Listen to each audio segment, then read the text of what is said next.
नमस्कार, मैं हूँ रजनी, स्वागत करती हूँ आपका माय ऑर्गेनिक गार्डन में।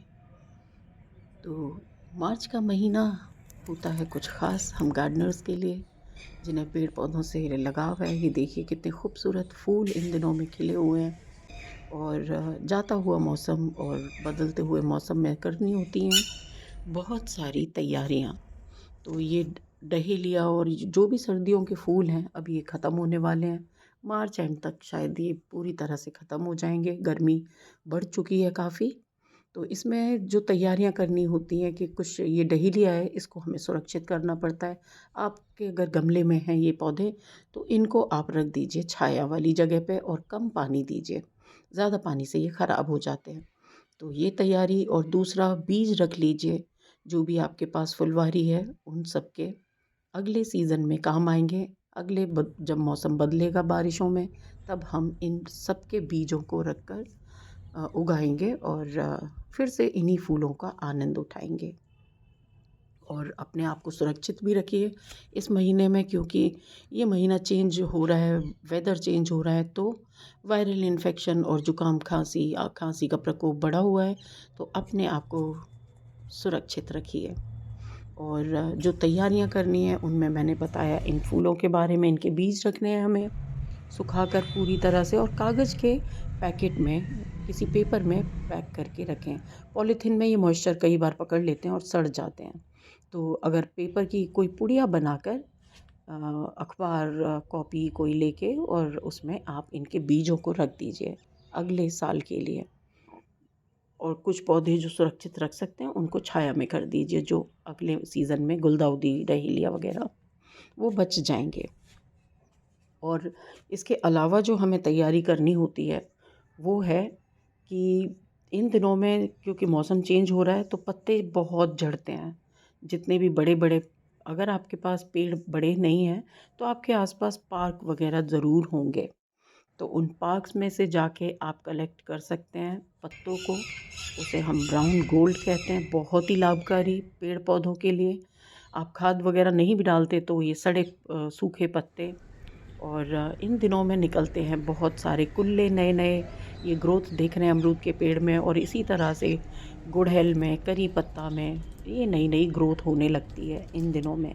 तो अगर आपका पेड़ घना नहीं है, तो उसको घना करने के लिए आप उसकी कटिंग प्रूनिंग ज़रूर कर दें। जैसे कि मैंने ये मोटी डाल काट दी थी, एक डाल काटी, उसमें से कम 3-4 नई डालें बन जाती हैं। तो इस तरह से मेरा पौधा ये हो जाएगा और भी घना इस मौसम में, आप देखेंगे। ये है हरसिंगार का बड़ा पौधा मेरे घर में, पेड़ है इनफैक्ट, पौधा नहीं। तो इसका मैं बहुत ही गुणकारी, आप जानते हैं आयुर्वेद में इसका बहुत महत्व है हरसिंगार का, और इसके पत्ते भी बहुत गुणकारी हैं। ये पूरे मैंने झाड़ पूंछ के एक तरफ कर दिए हैं, और मैं इनको भी अपने जो एक मैंने बहुत बड़ा सा कंपोस्ट बिन खरीदा था, आपने मेरे पुराने उसमें देखा होगा वीडियोस में। तो ये मैंने पत्ते इकट्ठे कर लिए हैं, और इसको आप कर सकते हैं बिना सड़ाए गलाए, क्योंकि गर्मियाँ हो रही हैं। आप इनको ऐसे ही खुला छोड़ दीजिए, और जब ये सूख जाएंगे पूरी तरह से, और आप इनकी आवाज़ सुनेंगे, बिल्कुल क्रिस्प आवाज़ आती है। इनको बोरी में भरिए, इस तरह का कोई कट्टा बोरी हो या कोई बड़ा प्लास्टिक हो, उसमें भर के और इसको अच्छे से पीट दीजिए। जब आपको गुस्सा आ रहा हो तब ये काम बहुत अच्छे से कर सकते हैं। नहीं, मैं मजाक कर रही हूँ, गुस्सा सेहत के लिए अच्छा नहीं है। पर आप इस तरह से उसको बोरी में भर के और डंडे से पीट दीजिए। और बच्चे अगर आपके घर में, तो ये काम तो बहुत आसानी से हो जाएगा। बच्चों से कहिए डंडा लेके, जब उनमें एनर्जी बस्ट आ रहे हों, कि बेटा इसमें लग जाओ, और बस वो धुनाई कर देंगे बोरी में डाल के इन पत्तों की, और आपकी बहुत बढ़िया ब्राउन गोल्ड यानी कि खाद पत्तों की तैयार हो जाएगी। और आपकी बहुत ही हल्की मिट्टी आप बना के रख सकते हैं। तो ये मैं इसमें इकट्ठी कर रही हूँ अभी, और इसके ऊपर मैं सोच रही हूँ कि बच्चों से बोलूँगी, जो भी छोटे छोटे आसपास होंगे, कि बेटा इनमें आओ और कूदो खेलो। तो ये अपने आप इतने सारे हैं। तो इसमें जो डालने वाली जो चीज़ें हैं वो हैं पत्ते। और आपके घर में जो हम लोग बहुत सारे पैकिंग्स आती हैं कार्डबोर्ड की, पेपर की, बच्चों के एग्ज़ाम हो गए हैं, तो सारे उनको फाड़ फूड़ के इसमें डाल सकते हैं। और पाम अगर आपके पास है तो इनको सुरक्षित कीजिए, ज़मीन में है तो शेड लगा दीजिए, और गमलों में है तो इनको शेडी एरिया में रख दीजिए, क्योंकि यहाँ पर नॉर्थ इंडिया में बहुत गर्मी होती है, तो ये पाम झुलस जाते हैं। अभी भी ये पीले पड़ना शुरू हो गए हैं उनके पत्ते। अमरूद भी लास्ट उसमें चल रहे हैं, लग रहे हैं बहुत ही खूबसूरत। तो पाम को आपको बचाना है। और ये जो बीट आप देख रहे हैं, खरपतवार जिसे हम बोलते हैं, ये भी बहुत गुणकारी होती है और हमारी खाद में बहुत ही अच्छा काम करती है पेड़ पौधों के लिए। तो इसको वेस्ट मत समझिए और दुखी भी मत होइए इससे।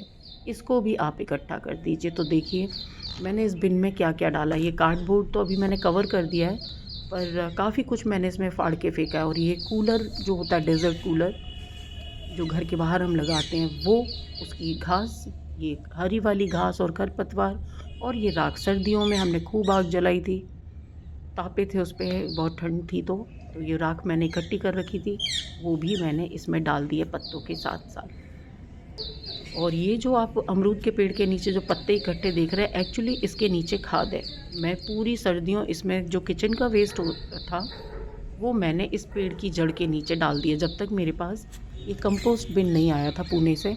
मैं अभी आगरा में हूँ, जैसा कि आप जानते हैं। पुणे वाला गार्डन आपने देखा होगा हर वीडियो में। अभी काफ़ी टाइम से मैं आगरा में हूँ, तो यहाँ का आप वीडियो देख रहे हैं। ये खाद बन चुकी है लगभग, आप देख रहे हैं कितनी भुरभुरी, ये सब्जियों के छिलके वगैरह हैं, पूरे किचन वेस्ट है इसमें। और ऊपर से अब ये पत्ते जो अमरूद के गिरे हैं पतझड़ में, ये सारे इकट्ठे हो गए हैं और मल्चिंग का काम कर रहे हैं। मल्चिंग ज़रूर कर दें इनके ऊपर। और जो भी आपके पेड़ हैं और इस तरह के जो भी फूल वगैरह, और जो भी कटिंग, जैसे आप प्रूनिंग करेंगे पेड़ों की, तो उसमें भी डालियाँ पेड़ निकलेंगे कटिंग में, तो उन सबको भी इकट्ठा कीजिए और फेंकिए मत। गार्डन का, किचन का जो भी वेस्ट है, इससे अच्छी खाद हो ही नहीं सकती। और मैं इसमें इनको क्रश कर दूंगी जब ये सूख जाएंगे। और उसके बाद में मैं गोबर या कंडा, उपला जिसे बोलते हैं, उसको मैं लिक्विड बना के गमलों में डाल दूंगी। मैं इसमें, अगर नहीं भी है आपके पास गोबर की खाद, या तो कंडे कंडे ले लीजिए कहीं से, गीला कीजिए, पानी में भर दीजिए, रात में रखा रहने दीजिए या 24 घंटे रखा रहने दीजिए और डाल दीजिए। इस तरह से मैं सारी कटिंग इसमें डाल देती हूँ। तो इस तरह से मेरा ये खाद पूरा तैयार हो जाएगा सूख के। और मैं अगले वीडियो में गमले भरूँगी, बहुत सारे लेके आई हूँ, शेयर करूँगी। और ये कुछ फूल थोड़े अच्छे लगे मुझे, मैं इनको फेंकने वाली नहीं हूँ। तो ये सब तैयारियाँ कर लें आप अपने गमले भरने के लिए। अगले वीडियो में गमले भरेंगे और इन फूलों का भी मैं कुछ यूज़ करने वाली हूँ। तो ये मैं आ गई हूँ अपने रूम में। यहाँ से मेरा पूरा गार्डन दिखता है और ये मेरी विंडो पे फ्लावर्स लगे हुए, और ये है मेरा टेबल। ये एक राइटिंग टेबल है जिस पर मैं क्राफ्ट वर्क करती हूँ बैठ के। मेरा एक क्राफ्ट चैनल भी है, क्रिएटिव लाइन रजनी करके नाम है उसका। और ये मैंने DIY किए थे, आपके साथ शेयर की थी। ये टूट गया था कप, इसका रंग मुझे बहुत सुंदर लगा तो मैंने क्ले वर्क किया इसके ऊपर। ये छोटी सी बर्ड बनाई इसके डेकोरेशन के लिए और सजा दिया। स्पाइडर प्लांट, क्योंकि स्पाइडर प्लांट भी आपके पास हैं तो उनको शेडी एरिया में रखिए। यहाँ पर धूप आती है सुबह की, बहुत खूबसूरत। ये ईस्ट में है विंडो, तो बहुत सुंदर धूप आती है यहाँ पर कई घंटे के लिए। तो मैंने ये प्लांट यहाँ पर रख दिए हैं। और ये भी कंटेनर DIY किया था, आपके साथ शेयर किया था मैंने। तो मैंने और ये आपको बता दूं कि इसके अंदर पानी भरा हुआ है। आपने देखा ही होगा वीडियो मेरा, ये शायद इससे पहले वाला ही वीडियो था। और पानी की वजह से ये फूल कुछ दिन और ज़िंदा रह पाएंगे। तो मैंने इन ये जो फ्लावर्स हैं कुछ दिन और सजा के मैं रख सकती हूँ अपने राइटिंग टेबल पर। मैंने मनी प्लांट के साथ में ये फिक्स कर दिए हैं। तो इस तरह से अपने स्पाइडर प्लांट, मनी प्लांट, इन सबको आप शेडी एरिया में कीजिए ताकि ये सुरक्षित रह सकें। और बाकी जो मिट्टी, जो गमले भरने का तरीका है बिल्कुल लाइट वेट, वो मैं आपके साथ शेयर करूँगी किसी वीडियो में। और मॉस स्टिक मैंने बताया था आपको, मॉस स्टिक कैसे बनाएंगे घर में, मैं वो भी शेयर करूँगी आने वाली वीडियोस में। और घर की चीज़ों से बहुत ही प्यारे बन जाते हैं। और ये टेबल भी मेरा सज चुका है। So stay connected, stay healthy.